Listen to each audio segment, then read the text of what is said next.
Yo, what's up mga kaibigan? Nali na tayo magkwentuhan. So noong isang araw nga ay tinalo ng OKC Thunder ang Golden State Warriors sa overtime kung saan MVP performance ang pinakita ni Shai Gilgeous-Alexander.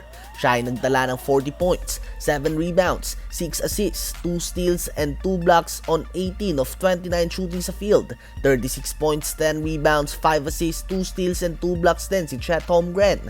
On 14 of 22 shooting sa field din yan at 22 points din kay Jalen Williams. Sa Warriors naman ay 31 points si Andrew Wiggins, 25 points, 7 rebounds si Stephen Curry at 16 points din kay Klay Thompson, pero meron ding ambag 12 points and 11 assists si Chris Paul. So obviously ay nagliyab nga si SGA at isa nga siya sa mga top young stars sa liga ngayon. Debate nga sa ngayon kung sino ba sa kanila ni Devin Booker at Jaylen Brown ang pinakamagaling na shooting guard sa buong liga.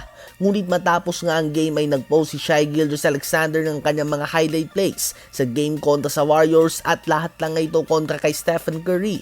Andyan ang kanyang step back jumper, ang pagsupalpal niya sa 2-time MVP at ang pagposte niya dito kung saan ay pasok niya ang turnaround fadeaway jumper. Of course, madaming fans nga ni Steph ang hindi natuwa dito dahil hindi nga daw ito marunong gumalang sa mga nauna sa kanya dahil hindi nga ito ang unang beses na nang disrespect si SGA sa soon-to-be Hall of Famer. Noon nga ay nagbanta din ito kay LeBron James. Well, si SGA nga ay nagtatala ngayong season ng 29.6 points, 6.2 rebounds, and 6 assists per game on 53.5% shooting sa field. Sa pinapakita niya ngayon, hindi nga nakapagtataka kung muli siyang makakasama sa All-NBA First Team. Ano ba masasabi niyo tungkol dito? Habang Washington Wizards naman ay plano na ngang i-trade si Jordan Poole ayon kay Mark Stein. Hindi nga daw ito nakikitaan ng potensyal na maging cornerstone ng kanilang franchise or at least hindi na nila ito nakikitahan ng potensyal.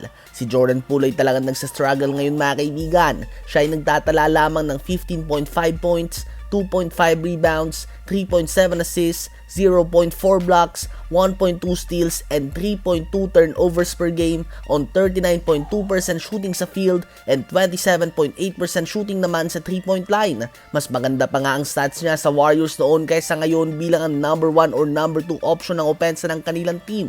Talagang nagkakalat nga si Poole sa opensa and he is playing zero defense. So liability nga siya mga kaibigan on court para sa Wizards.